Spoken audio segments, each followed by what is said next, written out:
گزشتہ 1.5 سال میں ہم نے تقریباً 7.5 لاکھ لوگوں کو جبراً پاکستان سے نکال دیا، جن کو ہم نے اس وقت ہماری حکومت نے کہا کہ یہ اللیگل اور ان رجسٹرڈ ریفیوجیز ہیں، اور اس کے بعد انہوں نے سپریم کورٹ میں ایک ایشورنس دی کہ اب جو رجسٹرڈ ہیں ان کو ہم نہیں نکالیں گے۔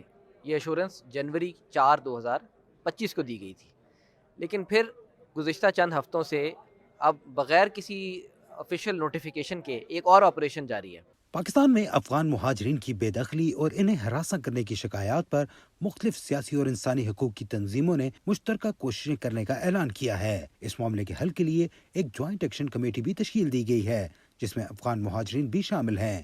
ان تنظیموں کا کہنا ہے کہ حکومت کی افغان مہاجرین کو جبری طور پر بے دخل کرنے کی پالیسی انسانی حقوق اور قانون کے خلاف ہے۔ ہم یہ پیغام دینا چاہتے ہیں حکومت پاکستان کو کہ جو آپ نے ایک الٹیمیٹم جاری کیا ہے، جو ایک ڈیڈ لائن دیا ہے، ان پہ ذرا نظر ثانی کیا جائے۔ یہ بہت سخت ہے ان لوگوں کے لیے۔ ایک تو وہاں پہ برف ہے، بہت زیادہ موسم ٹھنڈ کا موسم ہے، اور یہاں پہ بھی بہت سارے مشکلات ہیں۔ لوگوں کے بچے اسکول میں ہیں، لوگوں کے گھروں میں بیماریاں ہیں، لوگوں کے بوڑھے ماں باپ ہیں، ان کو اس سردی کے موسم میں وہاں لے جانا میرے خیال میں زیادتی ہے۔ میں پاکستان حکومت اور عوام سے سب سے شکر گزار ہوں۔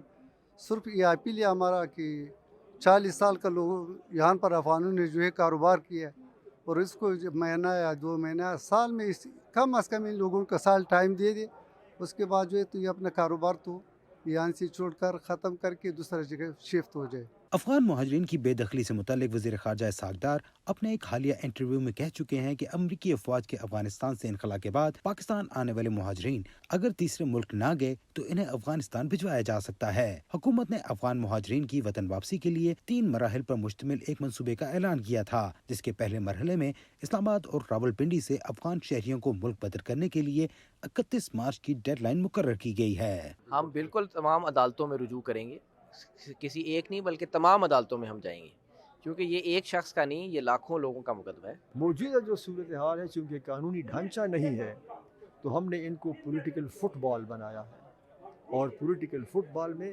ان کے بنیادی انسانی حقوق پامال ہوئے ہیں۔ مثلا ایک افغان مہاجر ہے، اس نے پاکستانی خاتون سے شادی کی ہے۔ مرد کو کہا تم چلے جاؤ، خاتون سے کہا تم ٹھہرو۔ پاکستانی مرد نے افغان خاتون سے شادی کی ہے، خاتون سے کہا تم چلی جاؤ، مرد سے کہا ٹھہر جاؤ۔ یہ کہاں کا انصاف؟